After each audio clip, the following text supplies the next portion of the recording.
नमस्कार। चलिए हम लोग हिंदी व्याकरण में पढ़ रहे थे शब्द शक्ति, समझ गए होंगे। अब पढ़ते हैं प्रकार। शब्द शक्ति 3 प्रकार के होते हैं: अविधा, लक्षणा और व्यंजना।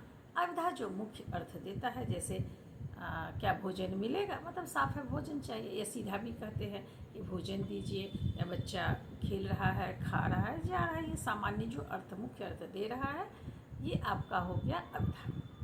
जब हम दूसरा बात करते हैं लक्षणा, तो ये मुख्य अर्थ और इसके भाव में अंतर होता है, ये समझना होता है। जैसे किसी को हम कह देते हैं कि तुम तो गधा हो, मतलब वो गधा का उससे गुण मिल रहा है। कोई मनुष्य गधा नहीं हो सकता है, या मोहन गधा है तो मोहन तो गधा नहीं हो सकता, उससे उसका स्वभाव। या कोई बहुत सत्य बोलता है तो तुम तो राजा हरिश्चंद्र हो, तो राजा हरिश्चंद्र तो नहीं है, नहीं हो सकता है। उससे लक्षण मिल रहा है, इसलिए उसको कह देते हैं कि तुम राजा हरिश्चंद्र।